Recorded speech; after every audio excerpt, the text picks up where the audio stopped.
take it we know why we're gathered here today. You've only got to look down the road. We've got loads of people homeless.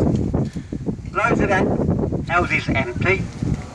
The council was out, quite honestly, not only about whether they're lying to us, it's about they're lying to the people that they decanted out of there. They told the people when they moved them from there, the work would take 16 weeks. The last person to move out of there was early December last year. Most of them have been out of there over a year. Most of them are still sitting about thinking they're coming back. When the truth of the matter is, if you read between the lines of what the council has said, they build a red bus, yeah, and now they're looking at other options. Now if I was going to do it, they'd say if one builder's gone bust, we're looking for another builder, wouldn't they? I mean, that's the logic that I'm working on. So, if these are coming down, are the people that were shipped out going to come back? Are the houses they build, if they build any, are they going to be social rent, or are they going to be this so-called affordable rent, which is not affordable, especially to the people who live down here? So is it what's happening in other big cities? Is they're clearing people out the area so that they can bring a different sort of person in, because it's nice and near the station. But anyhow, that's what it's about. I'm going to hand you over now to Mr. Moore and let him chat away. And then after Alan, I know Tony likes our word, he was a councillor down here for about 6 or 7 years. I think there's someone over there who wants a word, so we'll see how it runs. I hope the batteries don't go. Hey, can everybody hear me without the megaphone? Yeah. Yeah, alright. Now, I'm down here at immense personal expense today. I have raised from what is practically my deathbed, and like this is not just man flu, this is like man Ebola. So, the reason I'm down here is because it's obvious what's happening here. I think that the words that Norm was too polite to voice were class cleansing. Yes. Yeah? Yes. Now, this has been going on, to my knowledge, I mean, I wasn't around then, but to my knowledge, this has been going on since about 1918. Yes. At the end of the First World War, they started pulling this place down. And when I say this place, what I mean is the entire of Northampton. This was the whole of the town. When Alfred the Great, and he wasn't called Great for nothing, or because he'd got a lot of Twitter followers, he was called Alfred the Great because he was great. He said this was foremost amongst the shires. He said that Northampton, by which I mean the boroughs, was the capital of England. Now, look at us. Since the end of the First World War, they've been pulling this place down. I wonder why that was. I've been looking at some research onto that period recently, and I've noticed that something happened, didn't it, in 1917 in Russia. They had a bit of a revolution. And so when the troops came home in 1918, I think all across the Western world, governments were quite frightened at the idea of having a lot of disgruntled, disaffected, angry, working class people in big areas crammed in together. So they started breaking us up. Now this place where we're standing here, I remember this. When I was a kid, this was a nice little row of streets. There was, Bath Street and Moat Street and Fort Street. Moat Street and Fort Street, which is what came before Moat Place and Fort Place. Before that, there were moats and forts. My great-granddad used to live round in Fort Street. He lived there with me nan and her firstborn, little baby, apparently very beautiful, called Minnie. She lived to 18 months, and then the fever cart that they used to keep in Spring Lane. That came trundling along and into Fort Street to pick her up because she'd got diphtheria. We only had fever carts in the boroughs because, well, surprisingly, this was the only place we needed them. This was the only place where loads and loads of the kids were getting diphtheria. This place has been abused and neglected for 100 years. And long before. And this is disgusting.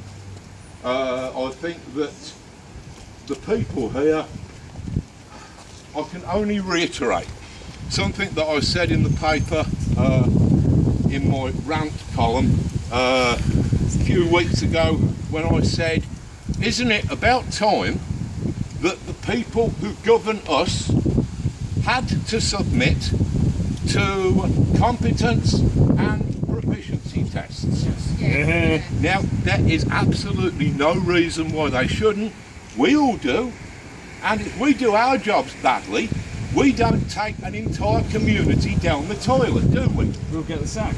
We'd get the sack. We wouldn't get the jobs in the first place.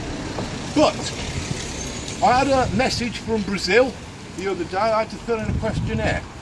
And they were saying, dear Mr. Moore, how are you getting on with your request for competence and proficiency tests for government? So this stuff goes a long way. And I had to tell them, well, I've got on about as well as you'd expect, because I've got absolutely no response to it, because I didn't expect one. There is no conceivable test that any of these useless condom failures could ever pass. And I don't even expect them to explain why they shouldn't take this test, although that would be funny. I just want to keep asking the question, because if they even admit that they have heard the question, they are doomed. So, I think we should all keep asking the question, because just like Michael Howard with Jeremy Paxman on Newsnight, the question gets funnier and funnier the more that you keep asking it. So, in the short term, anything that Norman Adams says is the best thing to do for this area, support him. And I will be at your back, assuming that I get over this life-threatening illness, and you're all keeping a very sensible distance from me, and I appreciate that. Well, and over to you, Tony. Thank you, Alan.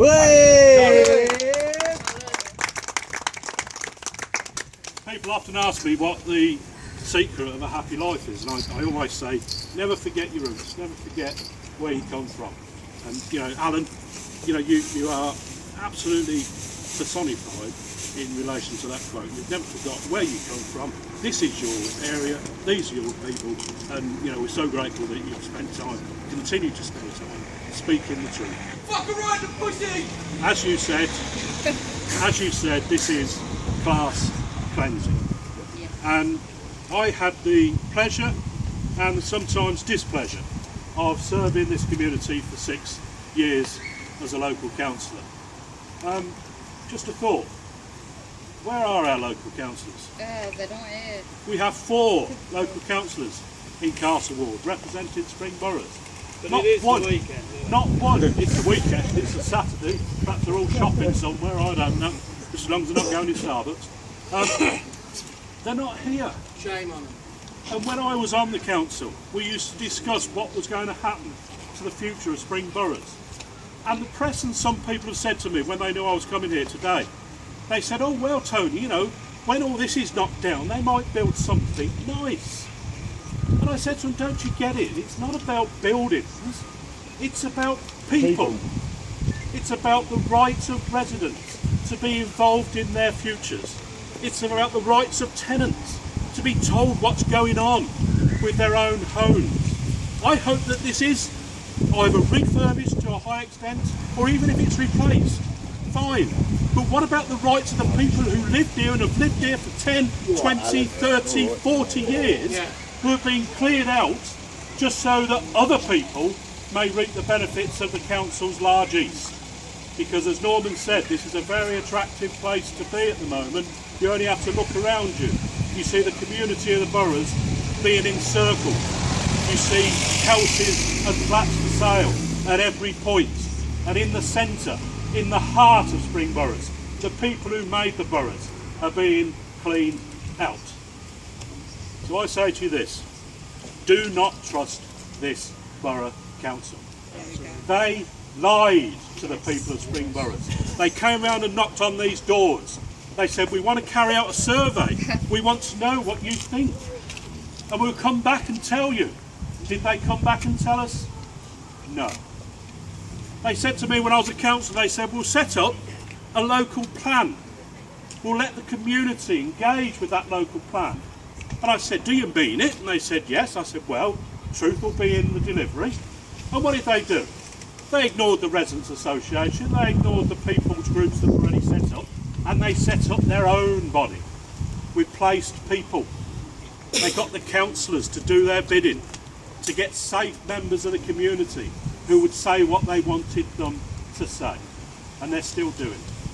And now they have 4 puppet councillors who will do their work for them. The only answer lies in the people of this community standing up and speaking up for themselves. So next time they come round for your vote, unfortunately I shan't be standing here in May, so this isn't an election speech, but the next time they come round and ask for your vote, ignore the colour of the rosette, because red, green, yellow, it's all the bloody same, it's all merged into one. Ask them, what are you going to bloody do for me?